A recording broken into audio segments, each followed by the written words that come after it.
Ms. Graham.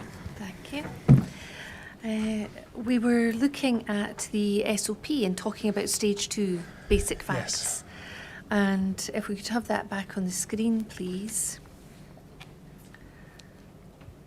And you just explain the, if we could go to, not that far down. If we go to say 8.5, I'm going to move on to that section next.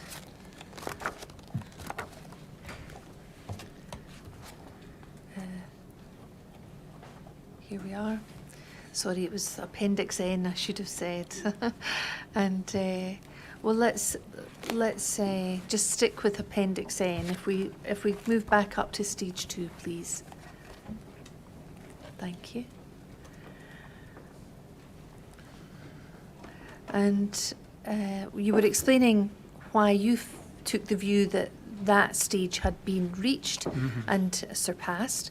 And it then says that OFC is the most appropriate person to provide this account, but flexibility is required. Is that the key witness themselves, or who's the OFC? Yeah, so that's Operational Firearms Commander. So again, very much the firearms side of the SOP. The equivalent for this incident would be the sergeant who was there. So the reason they're saying the OFC from a firearms point of view is that that individual would normally just be sort of one pace back from the officers dealing with the specific incident. So they're in a position to provide sit reps actually back up the chain of command, but also they've probably got a slightly broader view of what's happened, and they're maybe not directly involved in the very front end of the involvement. So that's why OFC's been identified there. The same could be said of Scott Maxwell in this circumstance, in terms of, although the sergeant is a principal witness because they've been part of it, and I don't know the detail of Scott's role, so I'm just using that to illustrate this, it may be that he would have been appropriate to have given PIM basic facts because he was maybe one step back, keeping an overview of the incident rather than being right involved directly. That's why that position here is pointed out, and the equivalent would be the sergeant attending an incident in a non-firearms context. Did you consider speaking to Scott Maxwell about basic facts or that type of information? No, I didn't go into that detail in my consideration because of what I've already explained, that my view was that we were beyond the basic facts side of information, that the inquiry had more information than would have been provided by basic facts to continue their inquiry. And nobody, in terms of discussions I had with the SIO, for example, there was no indication that they were lacking information to progress the inquiry.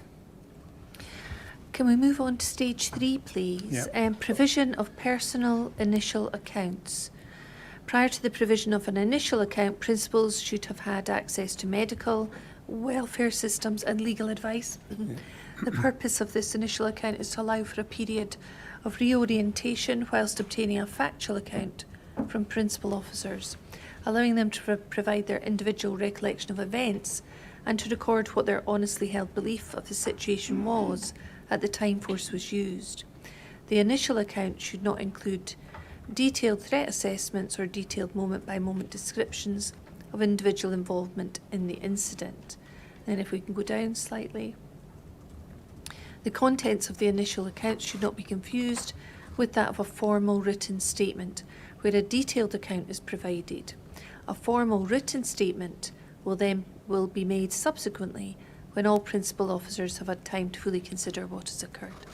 I'm interested in trying to understand what this type of account looks like and what it is. I think, and if I may just, without going into too much detail, but the whole rationale behind these accounts is based on sort of psychology and human behavioural experts, where people have recalled incidents in greater detail after a period of rest.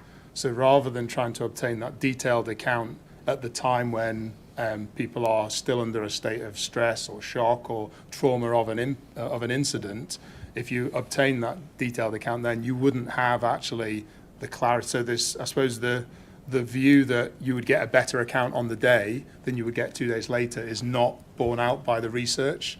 And that's one of the things that they describe in the PIM training, that there is, there's academic research that has inserted this 2 rest periods, these 48 hours, into the provision of accounts, so that actually after 48 hours you get a much fuller, you get better recollection by the individual, and therefore a fuller account of what happened from their perception. So that's kind of the background to the stage 4 accounts. However, particularly in the firearms context and understanding what role people played, and again that terminology around honestly held belief, because again this relates to the use of force by the police potentially killing someone with firearms. What is their honestly held belief at the time that force has been used, which has justified their actions? So it's to capture that so that the investigation can have that understanding at an early opportunity. From my training and those bits of continuous professional development we spoke about, a personal initial account would typically be a page of A4. It's that kind of size of document, very much detailing, who they are, received a briefing about such and such, attended such and such, was the second person into the room. This is what was presented. This is the action I took. My honestly held belief at the time was that I had to protect myself or others from an immediate threat and therefore discharge my weapon. Full stop, end of story. That's kind of, in terms of a sense of what the personal initial account is, that's the kind of sort of size and scale of it from my training and experience up to that point. So does that help answer the question? So that can be compared with your PIM log, where you'd noted basic facts on page 2 in about 3 or 4 lines. That was on, it may have been page 3 actually.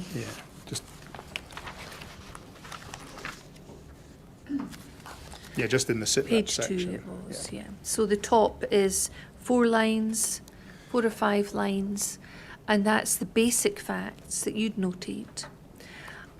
However, the initial account that's described as a stage 3 process would be around about a page of A4. Yeah, and it might be helpful.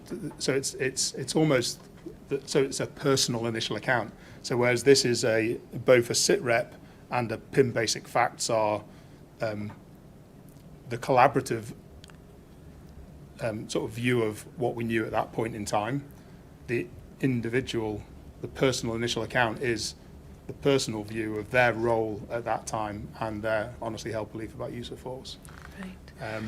So that's another distinction between stage 3 and earlier stages. So this is the first personal. This is the first time, Officer A sits down and writes, this is my personal And this account. is prepared by the individual?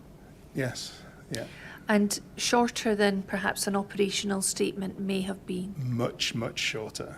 Right. So an operational statement is more equivalent to a detailed account. Right. Which would be a stage 4? Absolutely. Right. And if an initial account is being sought, a personal initial account, is the officer given the opportunity to go into a quiet room and to prepare with paper or a computer? So certainly, yes is the short answer. So it depends on the circumstances that you have in terms of, from a practical point of view. So if we'd got to that stage, and I'm sure we'll discuss why we didn't, but if we got to that stage, we would, make that decision. So for example, we had 9 officers. Did we have enough computers for all 9 to have a computer, or actually would we just say, in 2015 we probably would have done handwritten, to be honest. Nowadays we will probably do computers, but then we probably would have done a handwritten personal initial account, and we probably would have just spaced them out appropriately so they all had a desk, not quite exam conditions, but that kind of imagery in terms of a desk and the provision of the necessary paperwork to write a personal initial account. And certainly in the training exercises I'd taken part in previously, it was a handwritten personal initial account that was obtained. But just to be clear, that wasn't requested on the day in the canteen or the PIM suite? No, so it wasn't requested, but also, of course, at the front sentence of stage 3 is it's subject to legal advice. Can we have the full text of stage 3 back on? Yeah. So the officer should have had access to medical welfare systems and legal advice. Yeah. So and that's obviously that's well replicated a couple of times in this appendix. So it is a key component of the post-incident process is that officers are checked. This is the welfare side kicking in, that they're checked from a medical perspective, and they also have access to legal advice. You've talked before lunch about the officers having access to a phone call, a conversation, going into a side room near the canteen to have that conversation with Amanda Given present. And so the officers, it would appear, had at some point had access to legal advice, on your understanding. And once that's been done, was there any attempt to seek these personal initial accounts by you? No. Why not? Because Amanda had fed back to me that the legal advice was for them to not provide statements. So my interpretation of that comment was that we couldn't, because of these are subject to medical and legal advice, the legal advice is not to provide a statement, therefore we can't provide a personal initial account. So once they've had access to legal advice, you would not proactively seek those initial accounts. If you're told the legal advice is don't give an account or a statement, would that bring the whole process, the whole procedure to a halt? For this particular aspect to it, yeah, there's obviously other aspects that continued, but the provision of this account, the process allows for them to obtain legal advice. Their legal advice, as I understood it, was not to provide a statement. I'm not in a position to sort of overturn legal advice or somehow obtain a statement despite that legal advice. It's allowed for in the policy. It's what I facilitated through the Federation rep, and it is the advice that was given, and therefore that particular aspect has to stop. So as soon as that happens, if that advice is given, don't give a statement, that brings the whole procedure in terms of stage 3 and then stage 4 to a halt. Well, it brings the procedure in terms of stage 3 to a halt on the day. So obviously stage 4 wouldn't be on the day anyway. So the legal advice could change as the circumstance. It goes back to that the sit rep is continually, the knowledge of what happened is continually improving. Therefore, the legal advice may change, and therefore they may not provide a stage 3 account, but they may provide a stage 4 account. So it doesn't put the door down on the whole process. It just puts the door down on that bit of it for that period of time, which is the only bit of it that would happen on the day anyway. The stage 4 accounts is, a number of days later. Come on to that in a moment. So from a PIM perspective, you would not proactively seek initial accounts once you know the legal advice is not to give that account? I don't think it's appropriate to. No. And would that be, what would you feel from a welfare perspective of the officers? Why would you not seek proactive accounts? Proactively seek initial accounts? Do you think that's a welfare issue? No. So I don't, unless you can give me a follow-up on that. But I suppose, so the officer doesn't have to follow the legal advice they've been given. So it's entirely up to the officer, and this has happened in other circumstances. So the officer has been given legal advice. They may still elect to provide a personal initial account. That's a scenario that could play out. It didn't play out in this incident, but it could play out that way. So it is legal advice, and it's the individual's choice to follow that legal advice. Otherwise, it's not my choice to ignore the legal advice an individual's been provided with. That wouldn't be appropriate. Knowing that the individual could elect to simply cooperate and give an initial account, why would you not then ask for that initial account if there's no welfare issue? Why would you not ask for initial accounts anyway, even after they've been given legal advice? And even after they've said don't give accounts? I don't know why I would do that, because so the process is not for me to, so there's a dynamic here in terms of being a rank-based organisation, and I need to be very careful that I'm there in a role as the post-incident manager. My role is to balance the needs of the investigation with the needs of the individual. There shouldn't be any perceived pressure from a chief inspector in the police asking an officer to provide a statement when that officer's been given legal advice not to provide a statement. I don't think that's appropriate. We have heard some evidence that there can be a view that more senior ranks can be seen to, depending on what they say or how they act, to influence less senior officers. Is that the sort of thing you're talking about? So what I'm saying is that's not appropriate. Mm-hmm. I don't think it's my place. So I'm the post-incident manager. I'm there to facilitate the needs of the investigation and balance that with the welfare of the officer. One of the pieces of the welfare support to the officer is the provision of legal advice. Those officers then receiving that legal advice are entitled to follow it or not. They have all chosen to follow that legal advice, and therefore for me to then discuss that with them by way of trying to influence them because of my rank in the organisation, I do not feel is an appropriate approach to take. And I wouldn't do it. And I didn't do it. And I'm sorry, can I just clarify what information you were given by Amanda given?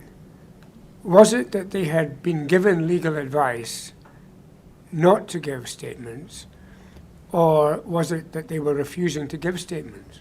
No, it's that they'd been given legal advice not to provide statements. How would you then know whether or not they wish to give statements?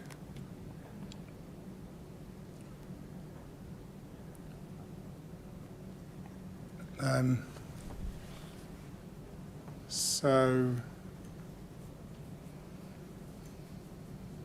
with the interaction with it, so I'm in the same room as the officers, sir, so with just the interaction with the officers, that they'd been given that legal advice and they were all choosing to stick with that legal advice.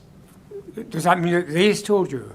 So what I didn't do is sit one-to-one with them and say, you've received your legal advice, are you prepared to provide a statement or not? I didn't do that, which would have been one approach. My understanding from both being in the room and the discussions with Amanda were that the officers had elected to follow the legal advice and not provide statements. Thank you. was there open discussion amongst the officers about whether to take that legal advice or not? Not that I was privy to or recall happening. Which from my understanding is why they went out of the room, so that it's not, because obviously a matter of legal advice to the officer is a legal relationship between them and that person providing the advice, so it's not appropriate to happen in that room. So officers weren't leaving the room, receiving advice and then coming back and discussing it with their colleagues. There wasn't that discussion ongoing there. And you've talked about one possibility being you could have sat down with them individually, face to face, and asked if they wanted to give an initial account, regardless of the legal advice. Yeah.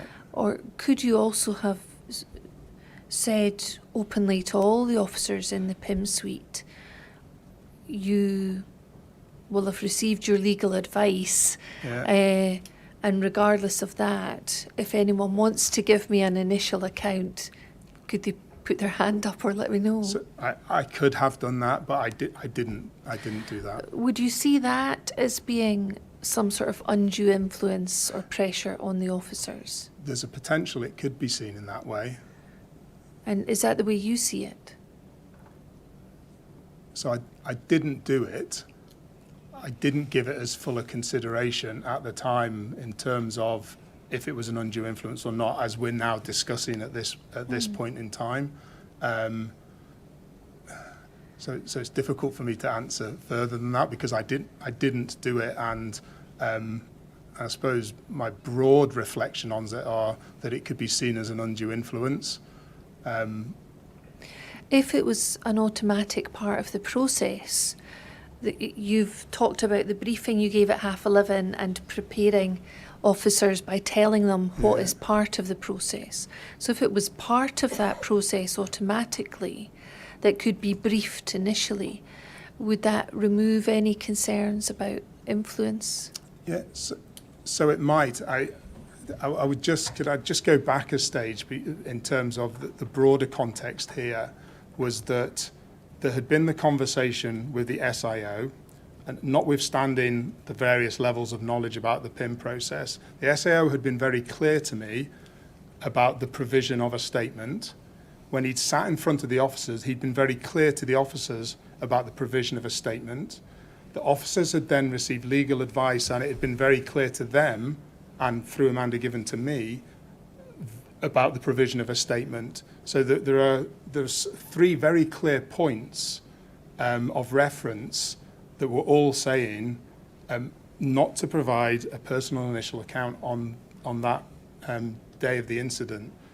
So in that broader context, I didn't then think, actually, I want to sit down with each of them and ask them individually, despite everything they've just heard and been told, I think I should still sit with them and have that conversation. So it was probably more of a subconscious decision that had led me to that position rather than a conscious reflection of everything that had happened.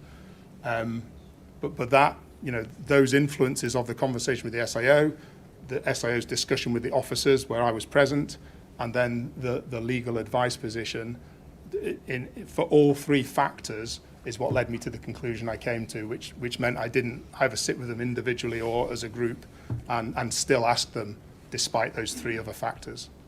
Okay, thank you. Can we move on to stage 4?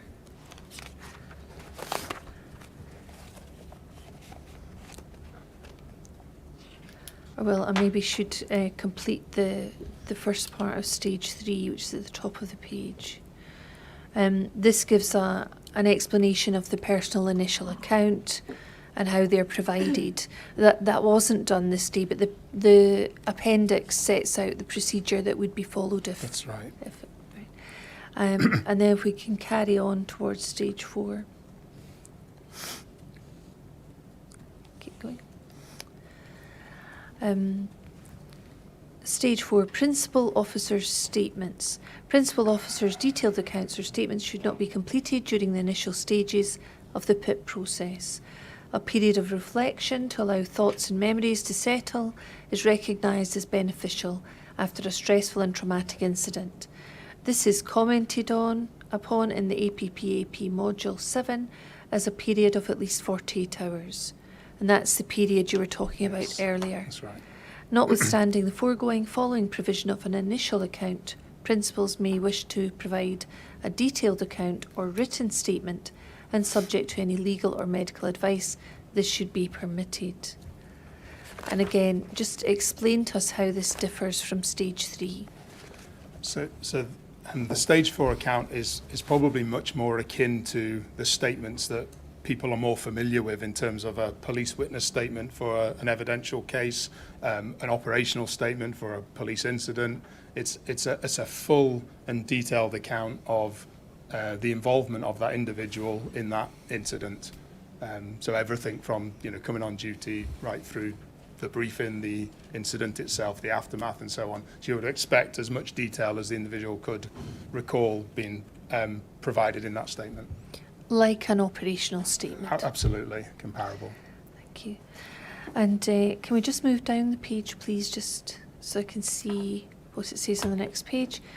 There's then comment about considerations of anonymity. You've talked about that in the firearm context or terrorism context. And then it says statements should be submitted to the inquiry team.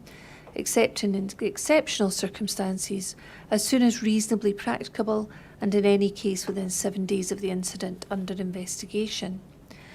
And I'm interested in this timescale. So this is 48 hours after the incident. Stage 4 would be implemented. Yeah. And then it talks about a 7-day period. Can you tell us about that? I think they've just included that within the SOP as a, in case there are other circumstances that mean it might be longer than the 48 hours. So 48 hours, I suppose, is a guide. So that's the guide to when 2 rest periods is actually how people talk about it. So 2 periods of rest is the sort of defined period where things have settled down and the officer then should be able to recall, the full circumstances. I think the 7 days is just there because from a practical point of view, sometimes other things occur and it might not be 48 hours after, it might be 3 days or 4 days or whatever, and they've just put a guide. I don't have any more information as to that sort of timeline in the SOP as to just that sort of practical point. You mentioned earlier that the training you'd received had commended the benefit of the 2 rest periods to allow people's recollections to achieve the best they could. Was there equally guidance given to you on training about why there's a recommendation of it being done within 7 days? No, I'm afraid there's not. Was there anything said about why, as soon as reasonably practicable, was indicated in the SOP? The benefits of doing it as soon as reasonably practicable? After the 48 hours? Yeah. Yeah, I mean, I think that's, again, from a practical point of view, that from an investigation point of view, investigations have a thirst for information. So they want as much information as soon as they can secure and obtain that information. And therefore, the as soon as reasonably practicable is going to aid the investigation to get that information as soon as they can, notwithstanding the 2 periods of rest. And is that what you were talking about earlier, about balancing the welfare of the officers, but also bearing in mind the needs of the investigation? Yeah, yes, absolutely. And it's of benefit to the investigation to allow the 2 rest periods to happen, because they should then get a fuller account, a more accurate recollection of what's happened, and therefore it should be a better quality product that they're getting after 2 days rather than what they may have after, on the day or the day after or whatever. Great. And then if we can move up just to complete this.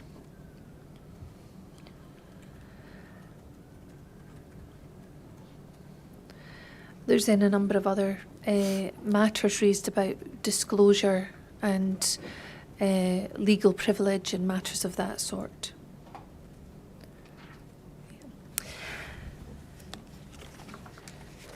Can I ask you, well, we've looked at Appendix N.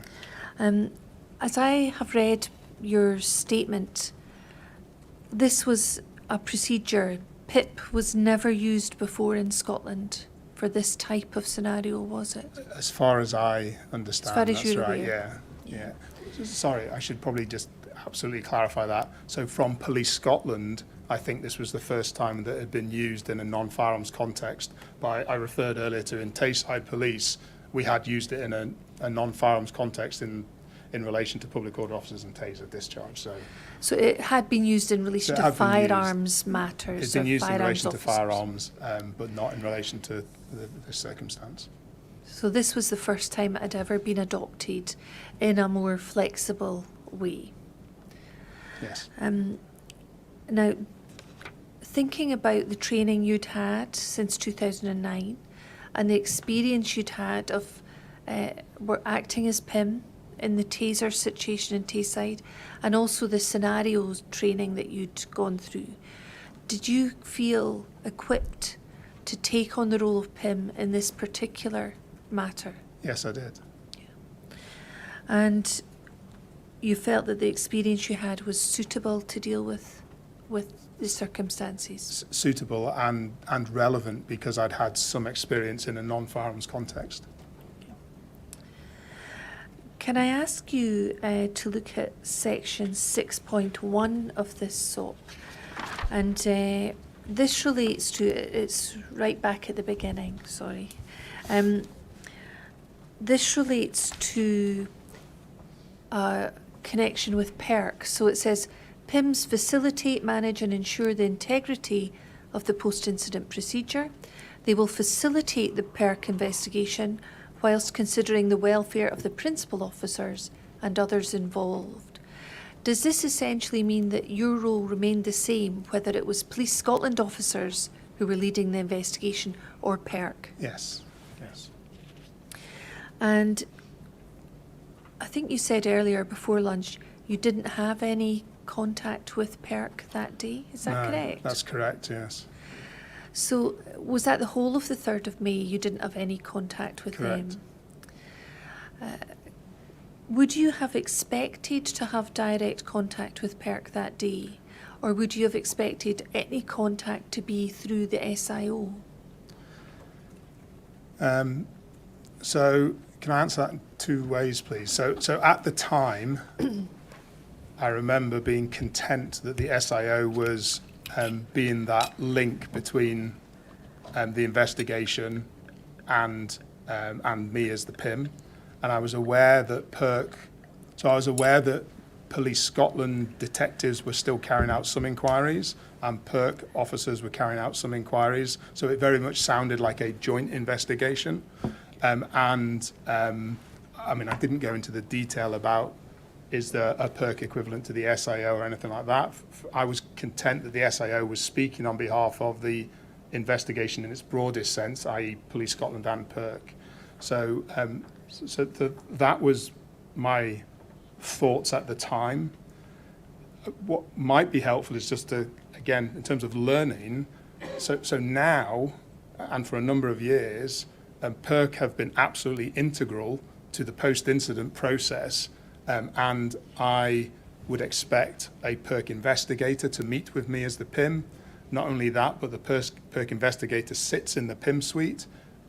So that, where the SIO spoke to the officers, nowadays the PERC investigator would speak to the officers and would be there. Again, that independence of the PIM suite would be there to, to further enhance that presence in the PIM suite. So in 2022, 2023, the interaction with PERC and how they operate within the post-incident procedure is integral and collaborative.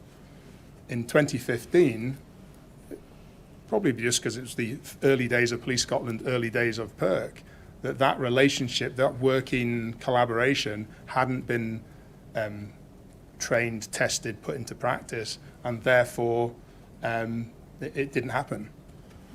So I can look at it from back then, but I can look at it from where we are now as well, and it's a world of difference in terms of that interaction. And when you say that PERC would speak to the officers now in a similar situation, would the SIO actually have any involvement with the officers in the PIM suite? So not necessarily. So some of this is about capability and capacity and speed of response by PERC as an organisation. So they now are, so you might still have an IIO or an SIO carrying out some immediate actions around the scene management, initial witnesses and so on, but actually PERC can respond really quickly to a police incident, and often they're in place at an earlier stage. So the interaction is almost immediately with the PERC investigators because they're there and they're physically been appointed and in position to do that. Whereas in 2015, they obviously weren't in the position to be able to do that as quickly as they can now. So looking back to 2015 now, what were your views about the speed at which PERC were becoming involved in the investigation? So I reflected on the whole post-incident procedure, and the inquiry will be aware that I wrote a document around my reflections a short time afterwards, and they touched on both. It touched on the knowledge of post-incident procedure and referenced that knowledge across all investigators, both Police Scotland and PERC investigators.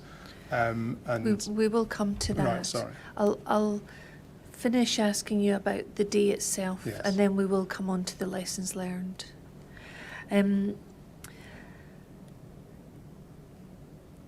mentioned a moment ago that now there's training involved with PERC and post-incident procedures. Can you give us just very briefly your views on that? So, so I continued as a post-incident manager for a number of years after this incident in 2015, continued until about 2020 as a post-incident manager. So I continued to do my continuous professional development. In fact, I went through a re-accreditation course, and as part of both the continuous professional development days and indeed the re-accreditation course, PERC will come and give an input to the students on the course and describe the role of PERC and describe how now PERC will interact with a post-incident manager during the course of the proceedings. And I've had some experience of other both live operational PIM deployments and in other roles working with PERC, and as I say, it's a collaborative process now. Thank you. We'll probably hear more evidence about this in the future. I understand from PERC. that, yeah. Can I go back to your PIM log, please? We had started looking at 1341. Well, we talked about 1340 and 1341. This was your interaction with Pat Campbell. Yes. So 1340 is at page 13, at the bottom of page 13. Yes. And we'll just wait till it's on the screen. It's further up.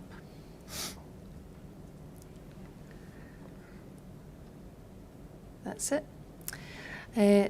You've already given evidence about this initial discussion that you had with Pat Campbell prior to him going into the PIM suite to talk to the officers. And you'd noted there in the last line, no need to take statements. And I think on the next page, page 14, it says, at this time. And I think you said before lunch that that was filled in by you when you were in the canteen with the officers. That's right. Let's look at the notes you took at 1341, please. And I think you said earlier before lunch that you'd written those in a sort of contemporaneous to Pat Campbell sitting at the table in the canteen. Is that correct? That's right. Right. So tell us what you've noted down there, please, if you could read that out. So, Detective Super Pat Campbell speaks to officers, provides initial circumstances of inquiry to date, no suspicion on part of any officer, no injuries (brackets visual) on deceased examined at hospital, 5 loci of deceased movements during night, clothing in bags, no operational statements at this time, and then I've recorded DCI Stuart Houston. Let's go through that if we can. So Pat Campbell speaks to the officers. You've described him being in the PIM suite. Provides initial circumstances of inquiry to date. Do you remember what was said? Not in any detail, I'm afraid. So I think he summarised pretty much as per the my SITREP comments in the log, and then I remember him talking about a number of civilian witnesses to be traced and CCTV inquiries to be done. So it was sort of an inquiry update in the sense of we've got these 2 big bits of work to do. So it was that level of detail. Was there any interaction with the officers themselves? Were there any questions or points made? I don't really recall the officers asking any particular questions or raising any particular points. It was more a bit like my meet and greet was more a sort of a front-loading briefing. It was the same with Detective Super. It was a briefing to the officers. You've then noted no suspicion on part of any officer. Tell us what Detective Superintendent Campbell said. So my recollection is he said that there is no suspicion on the part of any officer, referring to the officers that were in front of him.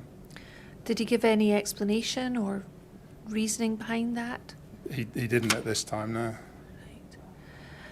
Right. And then you've said no injuries visual on deceased examined at hospital. What was said there? by Mr. Campbell? So again, my recollection is, as I've noted it, that there's been a visual examination of the deceased at the hospital, and no injuries have been noted on him. Any more information given by Pat Campbell about that, No. or any questions asked? Then you say 5 loci of deceased movements during night. What was that in connection with? So I think there was an understanding that they'd been to different places. Sheikh Abayo had been to different places prior to the incident with the police, and 5 loci is how we would describe. Once we've secured a crime scene, we've got a locus of a crime scene, and he's identifying that there's 5 of those have been identified. Did he identify where they were? He didn't go into that detail. Then it says clothing in bags. What does that mean? I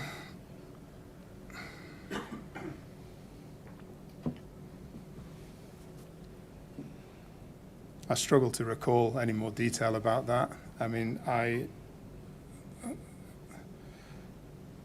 in terms of him speaking to the officers, there's a bit of an assumption here that he's talking about the officers' clothing being in bags, but I have no clearer recollection other than the note that I've put there. Right. And then no operational statements at this time is written down. What did Detective Super Campbell actually say? So again, my only recollection is around the notes I've taken, that there was no need for operational statements from any officer at this time. Right. So again, we've talked about the language being used. Was he saying operational statements? Yes. Yeah.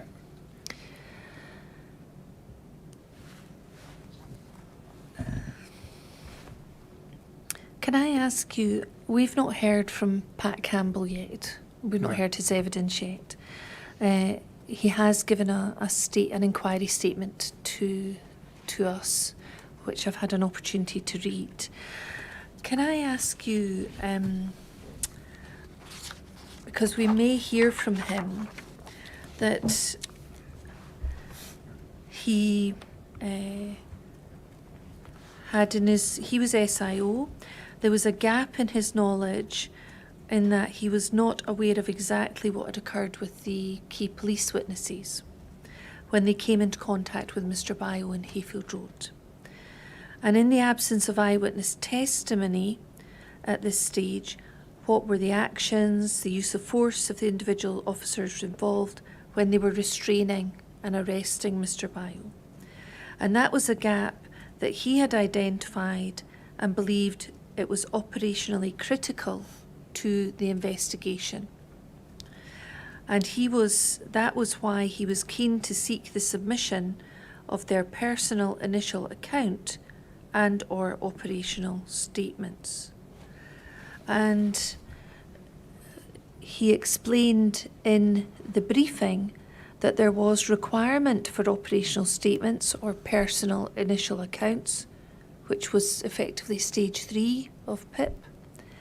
And he told you, Conrad Trickett, the requirement and the need for them to account for their actions, and in particular their use of force. He said that sat with you, although it was important for him in his investigation. And with PIP activated, it was the remit of the PIM to obtain this and not his remit.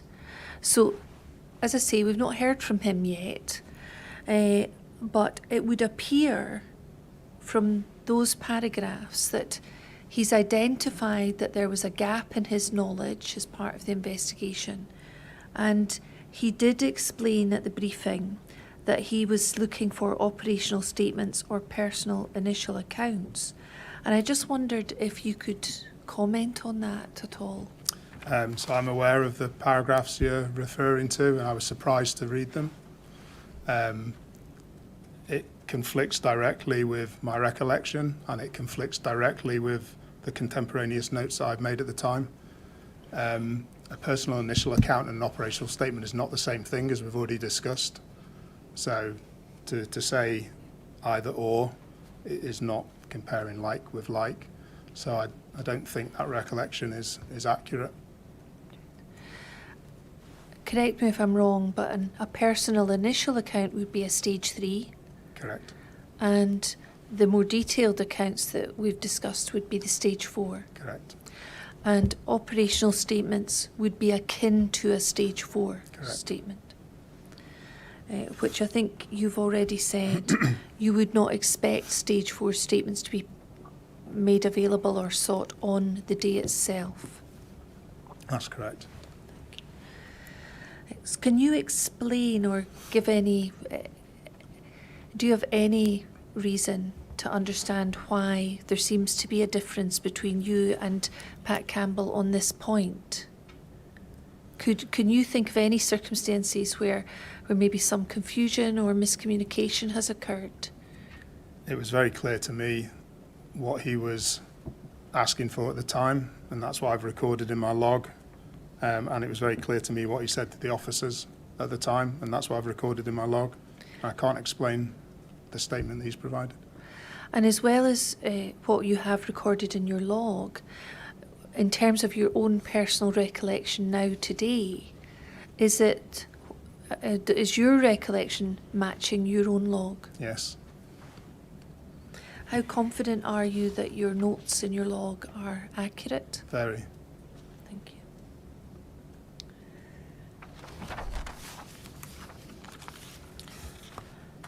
Could I ask you about the circumstances at that time when Pat Campbell was in the canteen or the PIM suite? Were you aware of whether he was under any pressure to effectively cut short that conversation with the officers for any external reason? So I think the SAO in that environment is in a very pressured position. So I absolutely recognise that, the investigation is significant. The interaction with PERC is significant. As we've already discussed, it's the first time probably that had evolved on the scale that it had. So as an individual role, that's an extremely pressured situation to be in. At the time, it was clear he was a busy individual, which is probably why we had the conversation in the corridor rather than, for example, go into an office and have it in the office. And, having spoken to him, he was then off doing something else. And actually, I didn't then see him later, and I engaged with the DCI in relation to the clothing. So he's clearly a man both under pressure and very busy. I'm now aware that there were PERC arriving at a very similar time to the discussion with the officers. There were gold groups going on, all of which he's intimately involved in. So that role is an extremely pressured and challenging role where that individual is being stretched and pulled in many, many directions. So I can understand why this was only one component part of a huge investigation for him to manage. And therefore I understand the pressures and the challenges he was facing, and the time scale and the challenge around timings, and time evaporates when you're in these high pressure situations and environments. So I recognise and understand all of that. So we've also heard evidence, and we may hear more evidence, that there were gold group meetings going on during that day. Yeah. And that Pat Campbell did attend those gold That's group right. meetings. And we may also have heard that in the early afternoon that PERC were actually going to arrive at Kirkcaldy Police Office. That's right. Yeah. Thank you. Can we look at 1400? So I should perhaps say that DCI Stuart Houston, was he the crime scene coordinator? He was, yes. And he was Houston was the man that you dealt with the clothing That's with. right. Yeah. That's right. Let's move on to 1400, page 14 of your log. Could you read out what you've said there, please? Yeah, so discussion with DCI, obviously reference to taking clothing, DOs, so that's detective officers in white suits, cover table, brown bag, layout clothing, take record of it, labels, name. need all their wearing outer clothing.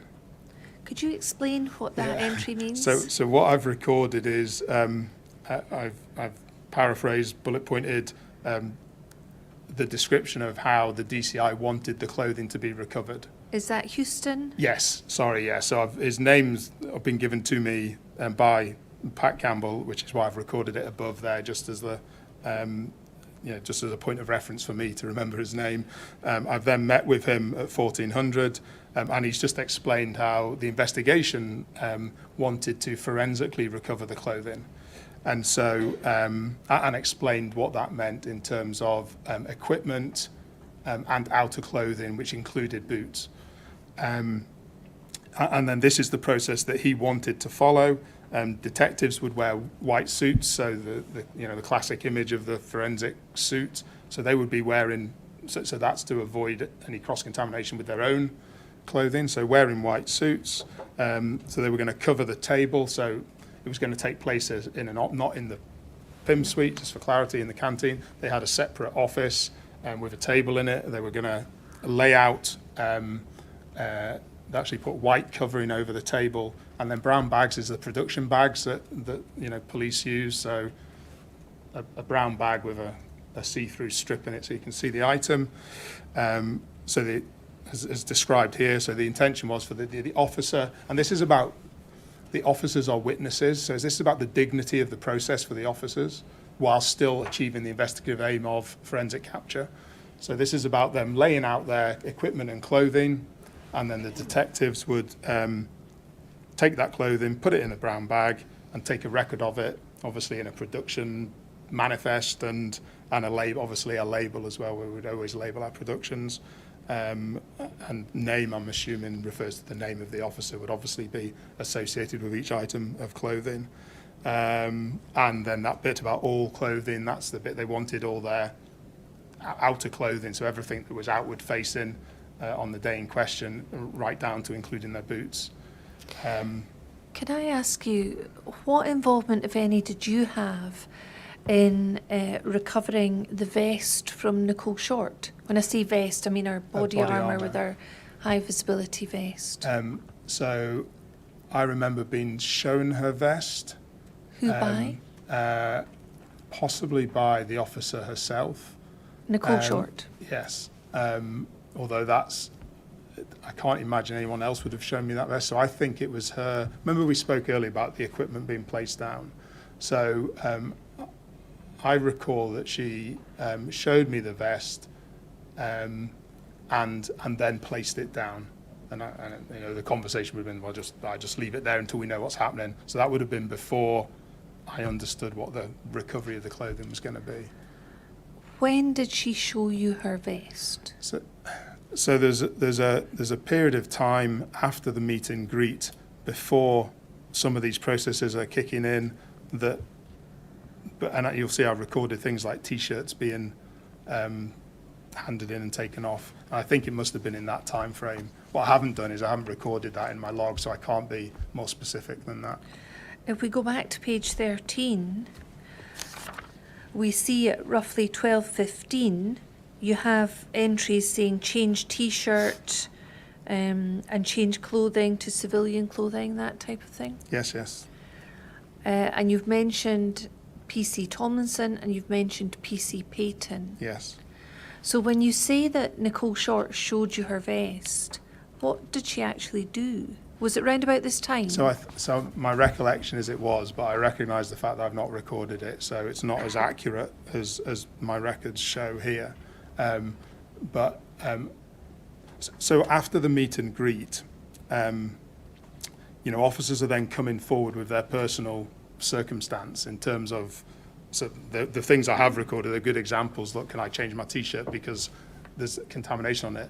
Yes, you can. Put it in a bag, and I've recorded that. So I have a recollection of being shown the body armour and saying, right, just place that there, and at that point I didn't know what the recovery of clothing was going to be, but I made an assumption there would be something coming from the investigation side. So it's that level of interaction.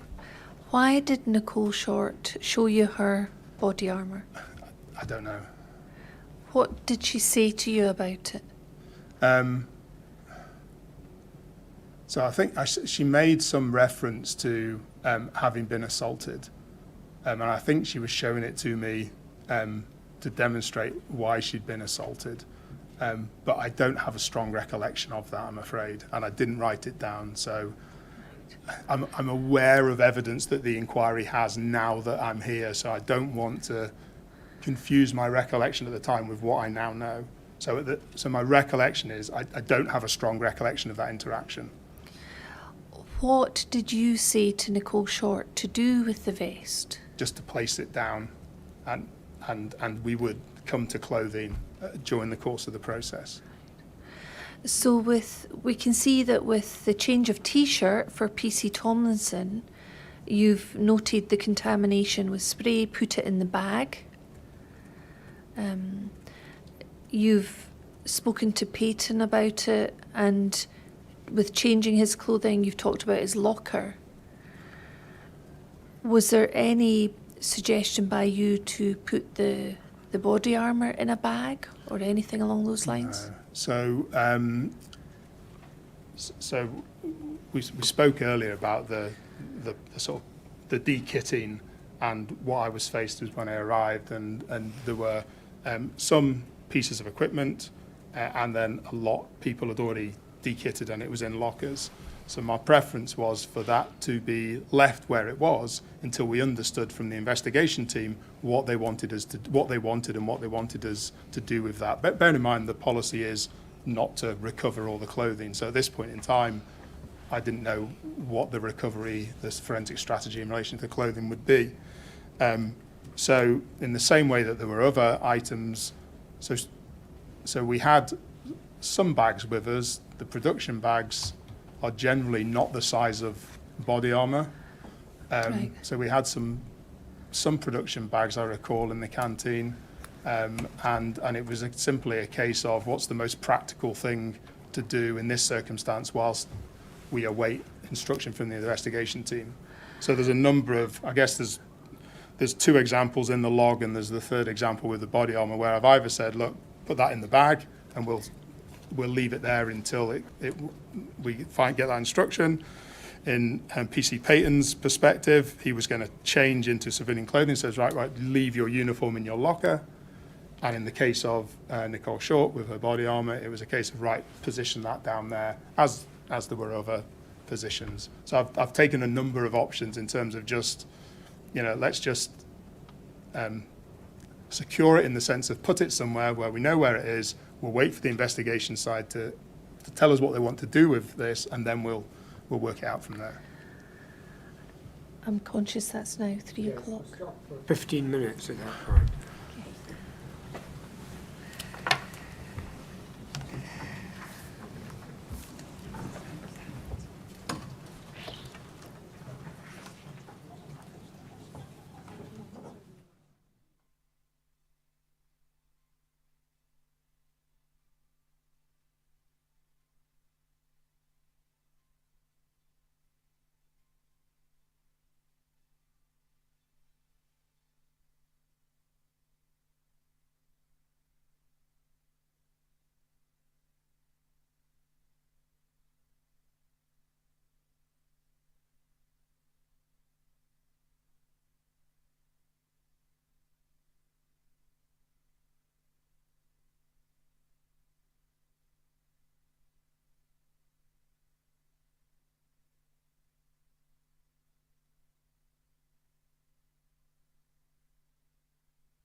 Ms. Graham.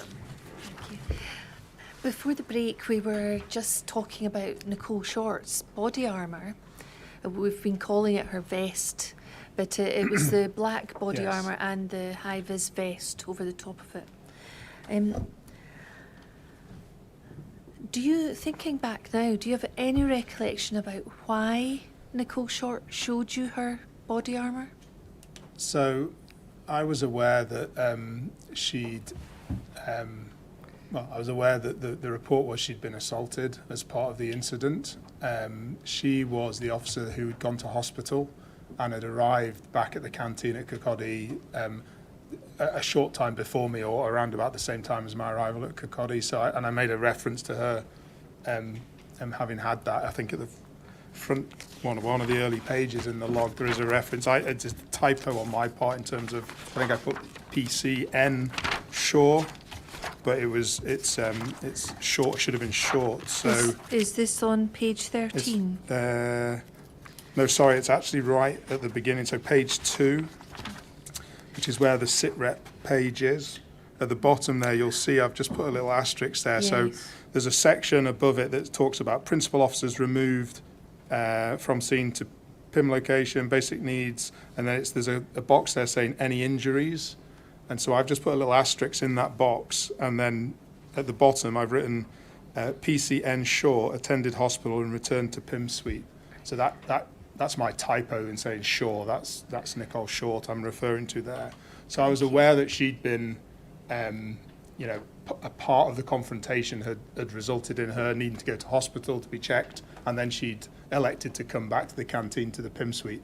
So I was aware that had happened, and I am, and this is an assumption, but I'm assuming that that's why we had that interaction about the body armour.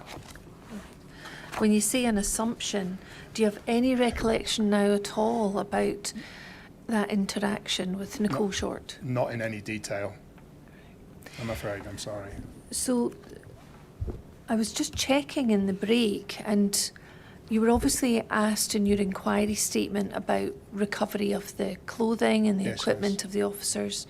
You were asked about interactions generally with the officers, and I couldn't see anything in your inquiry statement about No. this. And obviously there's nothing in your log that where you've noted other things, but not that. And I was also checking to see if there was anything in your perk statements. Couldn't find anything. No. So I'm interested in why today, having given all those statements in the past, you've had a recollection about this situation with Nicole Short. Has something prompted you to think about that you've not had before? Sorry, I might be mistaken. Did you not ask me a question about Nicole Short? I did ask you Right. about Nicole Short's vest. Yeah. Was it that question That's that then gave rise to... Yeah, sorry, that's why I tried to, yes. Right. So it was a specific question I asked about whether you'd had any involvement Yeah. with Nicole Short's Yeah. vest. Okay, thank you. And you'd not been asked any specific questions about that before? No, I don't recall ever being asked any specific questions, and that's why my answer is as vague as it is in terms of vest, and place it down till we know what we're happening. So when you gave your initial statements to PERC, were you aware at that time of the significance of Nicole Short's vest? No, Were you asked any questions by PERC about the vest? not that I can recall, and the fact it's not in my statement would suggest I hadn't been asked any questions. Right. Okay. And so really the first ever time you've been asked specifically about it was when I asked you today? Yeah, so there is my general awareness of the inquiry. I now know that there is an issue with Nicole Short's vest in terms of, I think, a footprint and so on. But this is my knowledge from the inquiry that's in the public domain, not from my recollection or my knowledge at the time or since. So we heard a lot of evidence about this last May, a Right. year ago in May 2022. And there was some publicity about that Yeah, aspect. Were you aware of that at the time? yeah, I think that must be where my recent knowledge about the vest being an issue. And did that awareness of the publicity to do with the vest may prompt you to remember anything? No, because the provisions I provided to the inquiry since the May hearing, we've not gone, so this wasn't an issue for me, and nobody has asked me about this in any of my provisions, so I'm only answering because it's now a point of discussion today. It's not been an issue for me in terms of either the significance or lack of significance of it. I'm just recalling back, did I engage with the officer? And as I said, I engaged with all the officers in that sort of one-to-one, but it was merely, my recollection is it was merely about body armour and yes, place it down whilst we work out what to do with it. It's no more than that, and I have no recollection of conversations or significance or anything like that. If an officer such as Nicole Short had approached you in the PIM suite and had drawn your attention to an item of clothing or body armour which was of significance, or she considered to be of significance, perhaps evidentially, that may be of significance to the investigation, how would you have acted in response to that, if that had been their interaction? So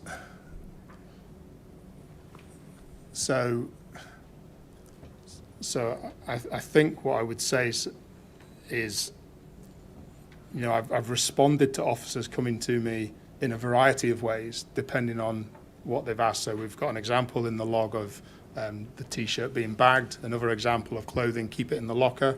And as I say, my vague recollection of the body armour is put it down there and we'll work out later. So that's my recollection. Anything else would be sort of hypothetical.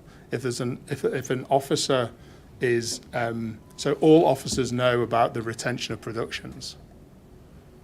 So if there is a specific issue that somebody thinks needs to be dealt with specifically, then there is an opportunity for that to be voiced.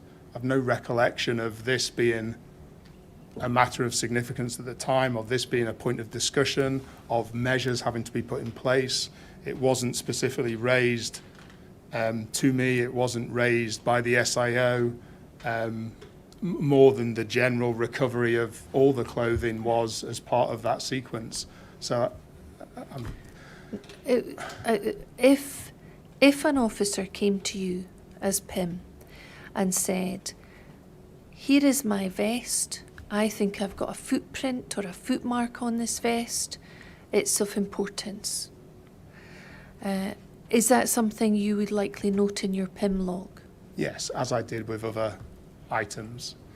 And if an officer came to you and said that, and you noted it in your log, would you also then go and speak to the SIO about it or draw it to the SIO's attention?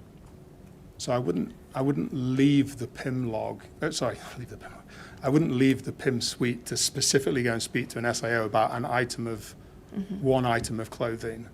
We would put the clothing to one side. If we had a bag big enough for body armour, we would put it in the body armour. And then when I have the discussion with the SIO, which included the recovery of clothing, I mean, the fact the SIO wanted all the clothing and all of the outer equipment, the forensic recovery was to obtain everything. Maybe if the SIO was of a view, I only want the equipment from A and B, at that point I would say, well, you need the equipment from C as well, because it's been brought to my attention that that's an important piece of equipment. If that's, does that help? Yes, thank you. So in the particular circumstances of the 3rd of May here, would it have been open for you at some point to have that discussion with either Pat Campbell or DCI Houston? If the significance of the item had been brought to my attention, then yes, but it hadn't, by the nature of the fact that I hadn't recorded it, unlike other items of clothing that I had recorded, and I haven't recorded a specific conversation with the DCI about that specific item, notwithstanding that his intention was to take everything. So, in light of what you've just said, does it make it less likely that the vest and that interaction with Nicole Short was significant? Does it make it less likely that it was significant? So she may have felt it was significant, and she may have felt that she was drawing my attention to it. Based on my own recollection of my notes, I haven't identified that significance. Thank you. You mentioned earlier that you'd prepared a lessons learned document. Yes. Can I ask you about that, please? It's PS 01453.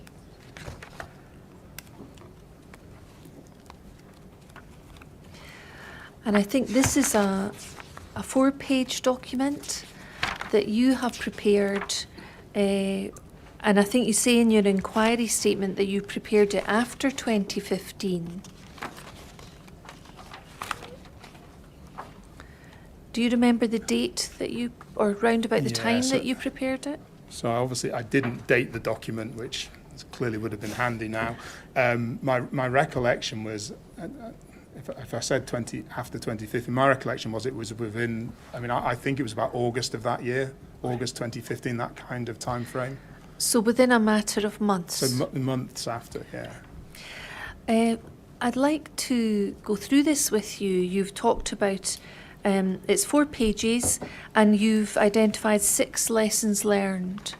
Was there a specific reason that you prepared this document? So I wasn't specifically asked to prepare the document. As I said, I've been involved in post-incident management since 2009. It was an area of interest for me as a police officer. I reflected on the day in question that we've been talking about, and I felt it was important to learn the lessons from a post-incident procedure point of view. And the best way to do that was just to document, my experience and some of the lessons that I felt were appropriate that came out of that, and submit that into the organisation for their consideration of, taking post-incident procedures forward. And did you submit it into Police Scotland?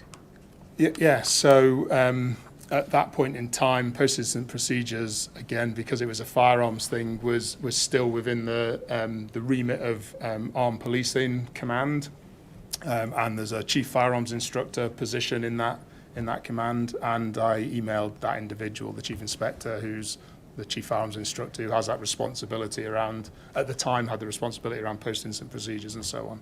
And did you have any feedback yourself from sending the document in? No, so I didn't get any direct feedback about the document at that time, but subsequently I've been involved in some of the progression of post-incident procedures and so on in the organisation, just through my continued role as a post-incident manager. Right. And as far as you know, have some of your recommendations been implemented? They have. I wouldn't take full credit for this document initiating that, but they have. So that sort of journey that post-incident management has been on in policing more generally, it is now, in a very different place in 2023 to it was in 2015. So, I don't know what detail you want to go in, but things like, we touched on it before. I'm going to go through each of the levels with you if you don't So yeah, some mind. of them we now see have been implemented sort of fully, and others, to be honest, others have become less of an issue as things have progressed. Well, let's look at lesson 1, which we can see. The initial comments just set out your involvement, which you've already given evidence about. So lesson 1, Police Scotland to consider developing PIP SOP for non-firearms police contact deaths. So we've discussed that, and I've referenced a sort of similar sized document to the SOP we've referenced today. There's now a similar one around DSI, as it's called, for such circumstances. So in around the August, there still was not at that stage a non-firearms specific PIP SOP. So these have taken years to implement as an organisation. Right. But they do now, that does now exist? It does, yes. And was that something that you recognised in 2015, in May 2015, would have been to your benefit? Yeah, absolutely. And in what way would that have helped you in your job that day? So you have the for 2 reasons. One is you have the policy support So although the process is very similar, and we've done that as we've described it, you still have the policy support. So where there are nuances, that will be called out in that policy. And in terms of some of the discussions we've had about definitions for this, that, and the next thing, well, there's clarity there because you've got it documented in a policy. But probably more importantly, where you have something like that that's more general rather than the specifics of firearms, then you have to do an educational piece, awareness raising to the organisation. So you would expect, as we've done, you would expect that a policy, a more broader policy, has to be then educated to the workforce, to the management. So you then have, it ties into some of the later lessons, you then have a greater level of awareness of everyone that's involved in the process. And if everyone understands the process, then the process will run far smoother. And then let's move on to lesson 2. Earlier identification of principal officers by PIM may have led to better support to detective officers. Explain the background to this lesson. So I think some of the reflections today have been about when I was appointed and the time it took me to get there and so on. So things had been put in place before I'd arrived and been appointed as a PIM. And in an ideal world, you'd be there first and receive the officers. This is one example of that, where I was made aware sort of some time after that 2 detective officers, I believe, had attended at the scene and had some involvement. And actually, if I'd known that at the time, one of 2 things would have happened. Either they may have been considered principal officers as well and brought into the PIM suite, and so we would have had those 2 officers involved in the PIM process as well. And that depends on their involvement at the scene, but I didn't know this on the day at all. Or we could still, if they weren't so directly involved, i.e. they turned up in the immediate aftermath, it might not be appropriate for them to be in the post-incident suite, but it might still be appropriate for some other measures to be put in place from a sort of a welfare and so on point of view. So we've heard evidence that a DS Davidson and a DC Connell had arrived towards the end of the restraint and were involved in Hayfield Road. Are those the 2 officers you're talking about? So I was never given their names, but yes, so they will be the officers, and that's a really good example of how they've turned up kind of after the initial response, but they've still been reasonably well involved. So with the wisdom of hindsight and so on, and reflecting on that, it may well be that we would have decided to have brought them into the post-incident process as well. And there have been a number of questions asked about why there was a distinction between DS Davidson and DC Connell, and they were permitted to simply go about their business that day, and other officers were kept within the PIM suite. So there's the lesson. There's the lesson that so I should have accepted that these were the principal officers. I probably should have just asked, was anyone else at the scene that we need to take into account?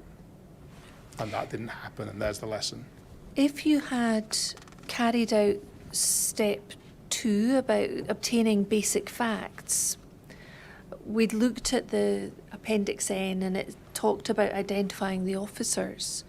If you had carried that out in a more formal way, instead of being content with the information you had, is that the type of information that could have been flushed out? So it might well have been. It might have been. And so if you had carried out the basic facts more formally, you could have worked out if anybody wasn't in the PIM suite that maybe ought to have been, or whose role, would have been dealt with by you in your role as PIM. In terms of the PIM process, I should have identified them earlier than that part of the process, but you're right that may have flushed it out. Right. And nobody sort of mentioned this to you on the day that there were other officers? No, and of course that's, when you arrive at something that's happened a couple of hours before and is, and everyone's, it's been missed. It's been missed by a number of people in the system, including myself. So. Right.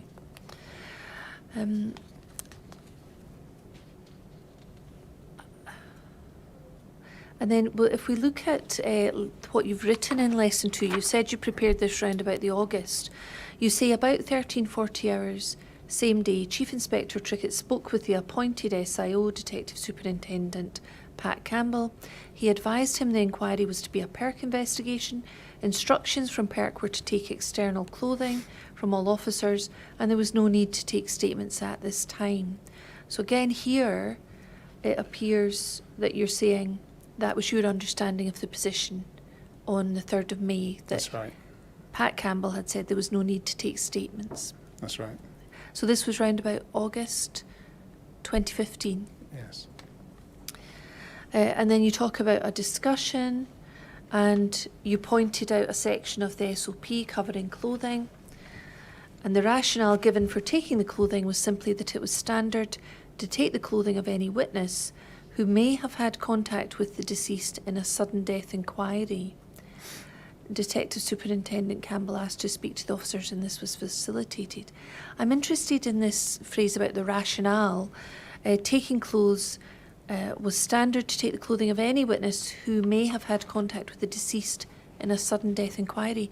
How far back will that be standard practice? Is it the same time as the events and the incident, or is it within a number of hours? Or Yeah, I think it's within that time frame of the interaction of the incident is what he's referring to there, and more broadly, this is, I think I referenced the fact that the firearms SOP talks about the standard approach should be not to require the clothing, because what's the evidential benefit of taking that clothing? So the standard position should be you don't take clothing unless in exceptional circumstances, and it referenced a couple of examples, whereas this approach was we're going to take everything from everyone.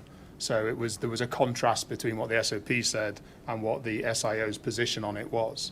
And we carried out what the SIO requested in that instance. so if we've heard evidence that someone was told because they'd cuddled Mr. Bio the night before that their clothing was required, is that the type of standard procedure that you would expect to recover clothing of a witness? I think that's a question for the SIO, if I may, because I'm not trained as an SIO, and I wouldn't want to stray into the policies and practices and procedures of an SIO. That's beyond my skill set, I'm afraid. That's fine. Can we look at lesson 3 then, please? Yeah. Recognition of PIP process and SOP by investigators, Police Scotland and PERC. Tell us what this lesson was in connection with. So I think I've touched on this, I think, a couple of times during the course of the day in terms of I felt at the time and have reflected more broadly that there was, although people knew the terminology around post-incident procedure, post-incident management, that didn't actually understand what it meant in a very practical way, and that created it was difficult for me to facilitate some of the things that I wanted to facilitate. It was also it could lead to confusion, and I guess the example we've discussed is do you mean an initial personal account or a detailed account or an operational statement? So, we're not all speaking the same language. And also, at the very core of post-incident management is the fact that these are professional police officers who have done the job that we are paying them to do, and they're being treated as witnesses in the post-incident suite. And therefore, there is a process that should be followed in order to secure the evidence that's needed for the investigation and so forth. But that doesn't mean that they're suspects in a criminal inquiry. And the history of post-incident management is how police officers have been treated as suspects in criminal inquiries when actually they've just been carrying out their job as society wants them to carry out that job. And so that's how post-incident management has come about, is to balance the absolute necessity for Article 2 investigation and the importance of that, but also these are police officers doing the job we've trained them, and that might include a lethal force, but that's still the job we've trained them to do. So they're not suspects in anything, they're police witnesses who have carried out their job in line with their training and so on. So that's so detectives and investigators whose experience is that criminal investigative approach, quite understandably through their lived experience policies and so on, will take that approach, even if it's police officers that have actually just carried out their duty. And that's the point of that lesson. So it's a really quite a fundamental lesson for policing in terms of understanding post-incident management. And it's actually why post-incident management was created, to try and manage this, the balance between the absolute necessity for an investigation with the fact that we're talking about professional police officers carrying out their duties and jobs in line with what they've been trained to do. Was there a concern before this SOP that officers who were investigators, perhaps experienced investigators, were treating other officers in a less favourable way or in a different way to a civilian who would be an eyewitness, for example? So yes, I think the lens, the lived experience and lens of the investigators is through criminal investigation. And this, it wasn't a criminal investigation. This is an Article 2 investigation. And the police officers are witnesses who have carried out their role in line with their training. So that's a very different dynamic. And that's born out of experience. So that's not, and I'm not saying Police Scotland experience or even Scottish policing experience, that's UK policing experience, where ultimately officers who've carried out their role and their job in line with training have then been treated as if they're a suspect in a murder. And that's not the case. And we've moved, post-incident management and the organisations have moved a long way from that. And, that's what it's all about. Does the existence of PIP, post-incident procedure, give rise to an immediate assumption now that the police have acted professionally in accordance with their training and their obligations as members of the police service? Yes, I think it does. Is there the risk that it goes too far the other way? There is the risk. And that perhaps that assumption, backed up by PIP, reinforced by PIP, is that detectives investigating may overlook the possibility that there have been criminal acts on the part of the officers? I don't think that's the risk, because that also makes an assumption about the professionalism of the investigators, which I don't think is a reasonable assumption to make. That, and indeed is why we have PERC. So the independence of the investigation is now borne out through PERC, so that you have, and that's part of Article 2, is to have an independent investigation when force has been used by the state. So the existence of PERC is absolutely to, I suppose, to mitigate the risk that you're highlighting. So I think I'm probably agreeing with you, actually, in terms of, we've got the reason that PERC exists is to provide that independence to the investigation, so the concerns and the risks that you highlight, are not, not borne out or whatever. And notwithstanding the learning, I am of a view that in 2015, if there had been criminal actions by any officer there, that would have been called out and those officers would have been dealt with through a criminal justice process, not been sitting in my post-incident suite. It is my personal opinion on it. So there are risks, as we've described, but in your view, the existence of PERC and the involvement of PERC in May 2015, if PERC were acting adequately and sufficiently independent, that would have protected against those risks? No, so I think there's a number of measures that protect against the risk in terms of, so there is a process. It's a documented process.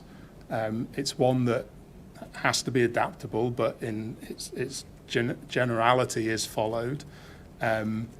the process is, and we touched on this earlier, the process is there's a post-incident manager who is independent of the line management and the investigation, who is delivering that process. There is then the investigative strand that is also primarily by officers that are unrelated to the incident. In the case of 2015, either collaboratively or interactively with PERC, and there are a significant number of professional police officers in the whole of that system to mitigate the risk that I think we're talking about here. The risk that it's possible, or there were potential criminal acts on the part of the officers. Yeah. And the safeguards against that going unchecked or not investigated would be the professionalism of the detectives investigating and the existence and involvement of PERC. I would suggest, and the post-incident process, and actually the officers who are there. So we do have officers that will report other officers who have either criminally or behaved in a misconduct way. So every police officer has their own roles and responsibilities around integrity and fairness and respect, and the expectation that they will do the right thing in that circumstance. So it starts with the officers that are there, expands into the processes that we followed, and everything that you've said as well. So I think there are a number of checks and balances in place. And I suppose just to add one more thing, it also depends when that criminality is known, doesn't it? So it goes back to we know what we know at the beginning in terms of the sit rep and so on. And if we'd known then there was criminality, well, we would have taken action then. Once the investigation inquiry took place during the course of that day, if there'd been criminality raised then, we would have taken action then. If it had come out a number of days later, then we would have taken action then. So I think there are a number of measures, and that doesn't take away from the fact that we can always get better and can always improve. So I'm not saying there's a gold standard that was implemented. What I'm saying is that there are a number of checks and balances, and actually organisationally, we have improved those checks and balances over the period of time between 2015 and now. And the questions about the investigation and how it was moved through that day itself and then further days, that would be for the SIO to help us with. That's right. Thank you. So you've talked about lesson 3. Can we move on further down the page, please? And then we're moving on to lesson 4. Now, we can only see part of this on the screen.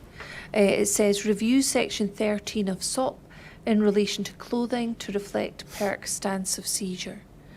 Now, could we move to the SOP, please, just briefly, so that the chair can see section 13?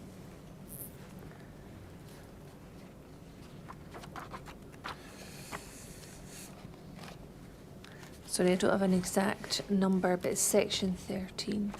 If we can move down the page. Right, thank you.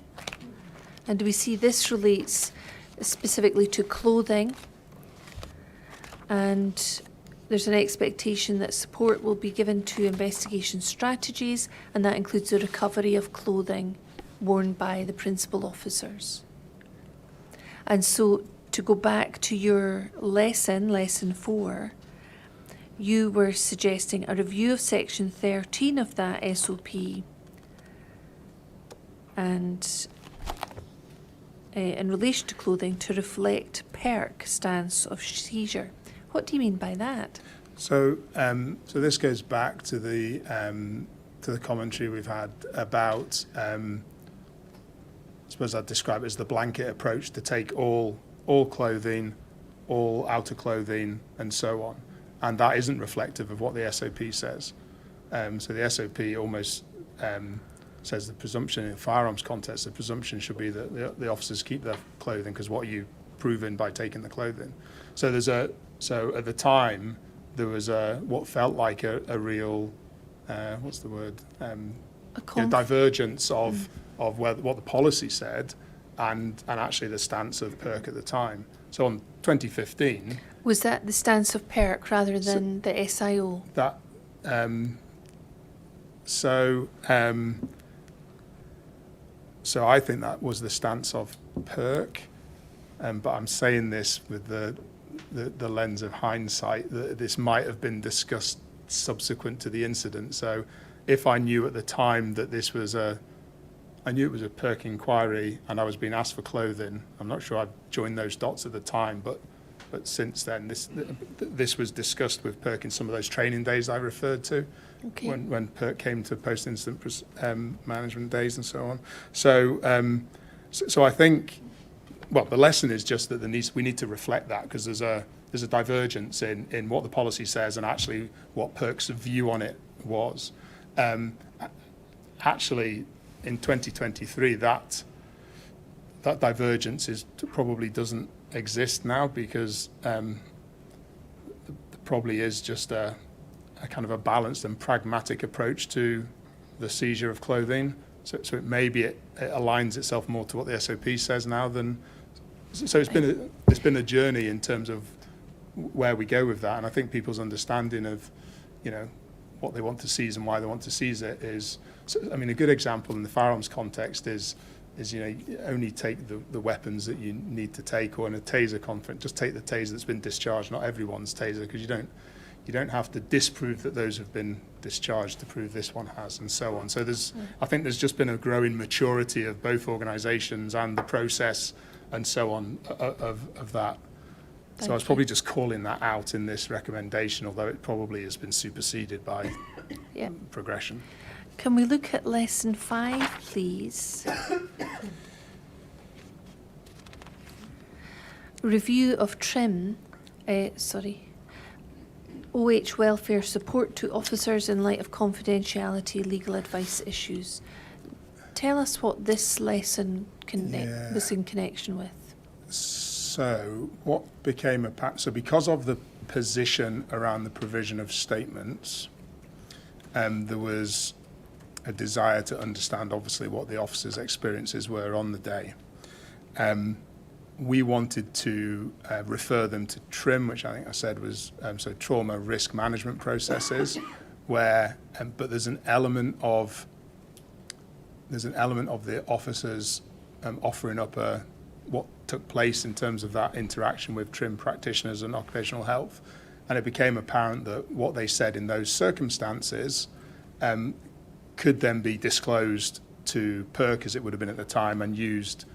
Again, there was almost a conflict between, well, we want to give you this welfare support, but actually, if you say that the statements you give in relation to this welfare approach are disclosable, and therefore PERC will take them, and yet your legal advice is still not to provide a statement. So there was that conflict going on, and again, this is probably a recommendation that time and process has moved beyond, and I say that because I'm not aware of it being an issue in any subsequent post-incident process.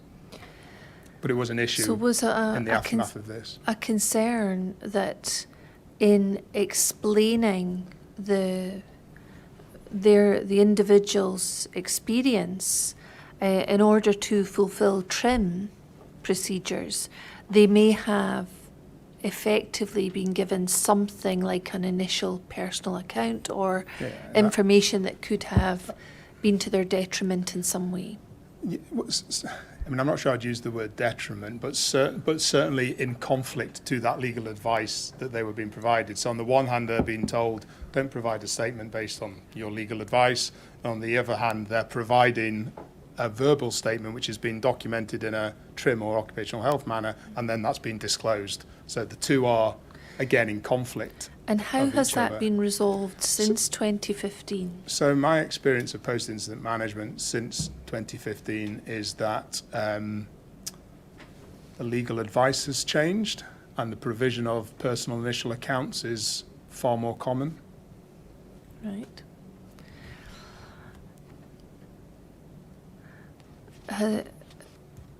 So is your experience now that stage 3, the provision of personal initial accounts, is often given by officers who are going through PIP? Yes. And is that because the legal advice has changed or because of some maturity in the process, or both? I think both. So I think it's maturity and confidence in the process by all stakeholders. And then finally, lesson 6. You talk here of PERC interaction with PIM was non-existent. Investigative requests through SIO, consider review to identify best approach. And if we can bring that more fully onto the screen, can you explain what this was in connection with, please? Yeah, absolutely. I mean, I think it's almost probably better explained, as I touched on earlier, into what it looks like now.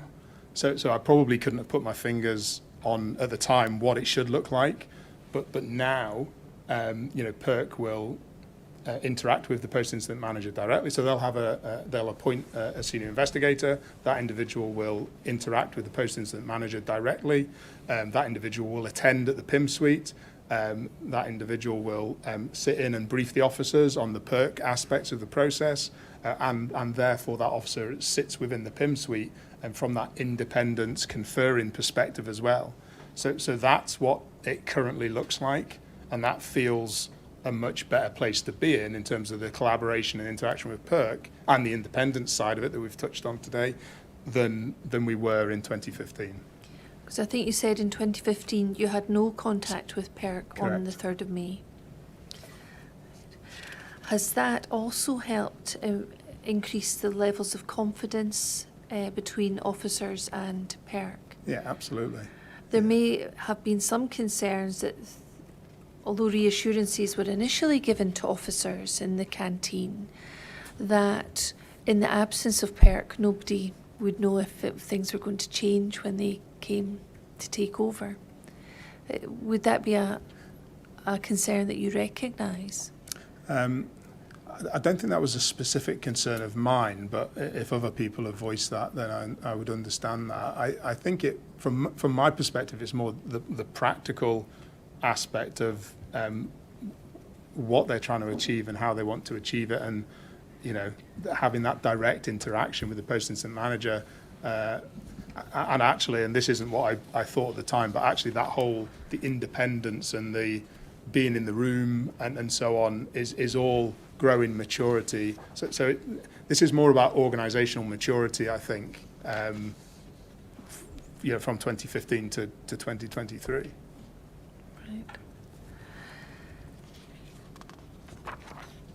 You've talked about, is there anything else in terms of lesson 6 that you want to draw to the chair's attention at all? No, I don't think so. Are you happy you've Yeah, I think covered so. that? Yeah, Thank you. Thank you. Could I just go back to lesson 5? You said that over the years, witnesses in this position are more willing to give personal initial accounts. Is there any reason why the giving of personal initial accounts could not be obligatory?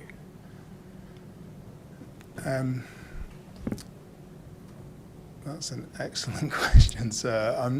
I'm not sure I'm the right person to answer that in terms of... So the subject to legal and medical advice has been in post-incident procedures from as early as I have been trained in it. Without knowing for definite, that I'm sure that will have come out of the learning that particularly the Metropolitan Police had in relation to their police shootings, because that's where a lot of this has evolved from, and so I think that the access to legal advice is a key component part of providing a welfare support to the officer, and therefore, if that legal advice is not to provide a personal initial account, I'm not sure how you would sort of get around that, but it probably also ties into the comments I just made about the maturity of all the stakeholders, that actually there is now an understanding from a policing point of view, from a PERC or IOPCC point of view, and from a legal point of view about what the process entails and means, and therefore the legal advice isn't as arbitrary as it was in 2015. But if we could instruct an officer, so my understanding around operational statements might be a good reference point as well. If we instructed an officer to provide an operational statement, then they could say that at 7 o'clock on such and such a date time, I took duty, at such and such a time, I left my duty. And they're still providing an operational statement, but it's not to the detail or the content that you would want. So I think that there's a discussion to be had, and I'm not sure I'm the right person to have the discussion around that balance between compelling a witness and their rights and sort of responsibilities as an individual compared to the process and the investigation and so on. So sorry, I can't help further. Thank you.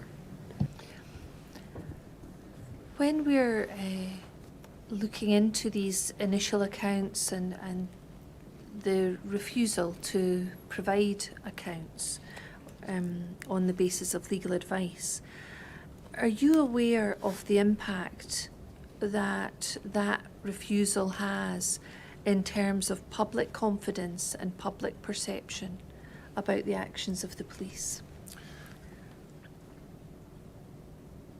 Yes, but it does link back to the knowledge of the process. So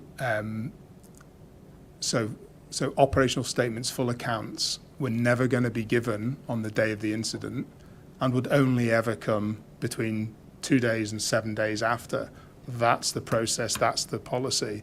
That wasn't understood, and therefore maybe if that had been explained to the public, to whatever degree that challenge was coming from the public, if that had been explained, then actually it's not that the officers are refusing to provide a statement, is that they're not providing a statement at this time.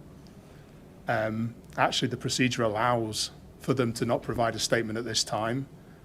And as I understand it, the officers did provide statements. So this isn't a matter of the officers have refused to provide a statement. They provided a statement at an appropriate time based on, in this instance, on their legal advice. So the officers have all provided statements, as I understand it. Part of the process allows them to obtain legal advice. The process actually says don't take full statements until 2 days after, up to 7. So maybe this is more about the understanding of the process and what it actually meant. And if that had been explained when that challenge came into the organisation, then that would have maintained public trust and confidence. But I understand, in terms of how it did happen, I understand why public trust and confidence was dented. I absolutely understand that. Do you see any benefits in sharing more information with the public about why things are done a certain way? Yeah, I mean, yes. I think policing generally has become more open in its communications with the public, and in the roles that I've carried out, I've had a lot of public engagement and tried to be as open as I can in terms of what we're trying to achieve, because we're here to serve the public. Would you say that that approach has changed between 2015 and now? Yeah, I think it has. I think it's ever changing because policing is, in my experience, an organisation that tries to learn lessons. We have huge amounts of experience of incidents. They are ongoing all the time, and we do try, to a greater or lesser extent, learn lessons from those incidents, implement those lessons, and continuously improve as an organisation. I mean, post-incident management's probably a good example of that, but it's not, it's by no means the only example. In every area of policing, and things have improved significantly. In my 24 years of service, we do things very differently now, not very differently, but better now in many, many areas of policing than we did when I joined. That's I think, demonstrates an organisation that is learning and trying to continuously improve, and to the benefit of the public. You mentioned a moment ago this sort of time frame of 48 hours and 7 days. We looked at that when we looked at the SOP. What happens if officers don't give an account within that 7-day period? So, so my experience of post-incident management since this incident is that we've never encountered that since this incident. In terms of post-incident management procedures, i.e. accounts have been given within the timeframes permitted within that procedure. I think the specifics of this incident,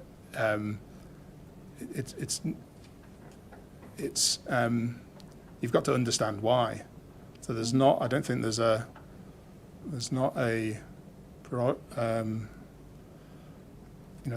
some sort of intervention. Well, there were interventions that were put in place that ultimately made the officers provide statements.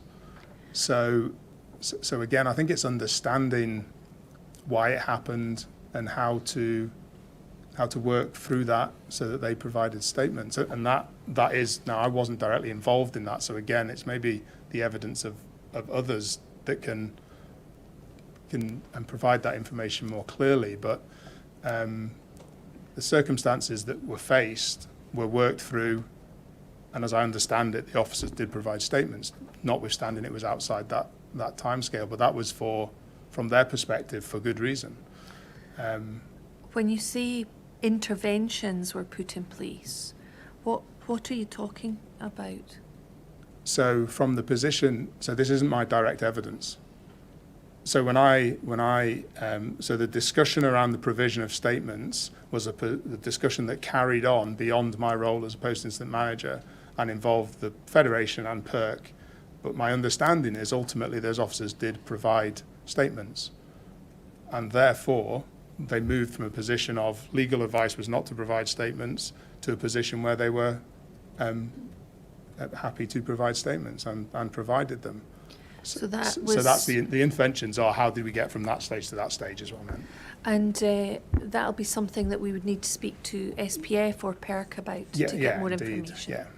You weren't involved with those discussions. No. Now we know that on the 3rd of May itself, there were a number of statements taken from civilian witnesses. They were asked to provide statements, and you'll see that that may appear to members of the public to be them being treated differently to police officers who were not being asked to provide statements. And can you explain how that